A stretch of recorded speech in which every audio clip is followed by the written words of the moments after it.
എന്താണ് രവി, വീട്ടിലെ കറണ്ടെല്ലാം കട്ടായ? അപ്പൊ നിങ്ങളൊന്നും അറിഞ്ഞില്ലേ? ഇല്ല. ന്യൂനമർദ്ദം വരും, പ്രളയം ഉണ്ടാവും, മൊത്തം മുങ്ങും, കറണ്ടൊക്കെ പോവും. നമ്മൾ കരുതിയിരിക്കണം. ഇവന് ഭ്രാന്തായ. ഈ കഴിഞ്ഞ 5 വർഷത്തിനിടയ്ക്ക് സമുദ്രോപരിതലത്തിന്റെ താപനില പലയിടങ്ങളിലും 2 ഡിഗ്രി സെൽഷ്യസ് വരെ ഉയർന്നിട്ടുണ്ട്.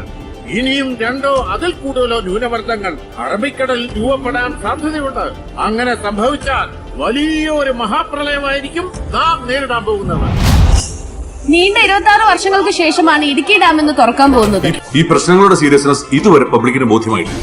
വരുന്ന മണിക്കൂറുകളിൽ അതിശക്തമായ കാറ്റിനും മഴയ്ക്കും സാധ്യതയുണ്ടെന്നാണ് നമുക്ക് മുന്നറിയിപ്പ് ലഭിച്ചിട്ടുള്ളത്. ഇത് വളരെ ശ്രദ്ധയോടെ കൈകാര്യം ചെയ്യേണ്ട ഒരു വിഷയമാണ്. ഒരു പ്രശ്നമുണ്ട്. നഗരത്തിൽ മുഴുവൻ വെള്ളം കയറിക്കൊണ്ടിരിക്കുന്ന ഒരു അവസ്ഥയാണ്. നമ്മൾ ദിവസവും കാണുന്ന കടലിലെ വെള്ളത്തിനൊക്കെ വലിയ വെള്ളമൊന്നും അല്ലല്ലോ. തീർത്തും അപ്രതീക്ഷിതമായ സംഭവങ്ങളാണ് ഇവിടെ അരങ്ങേറിക്കൊണ്ടിരിക്കുന്നത്. രക്ഷാപ്രവർത്തനം മത്സ്യത്തൊഴിലാളികൾ ഏറ്റെടുത്തതായിട്ടാണ് നമുക്കിവിടെ കാണാൻ പറ്റുന്നത്.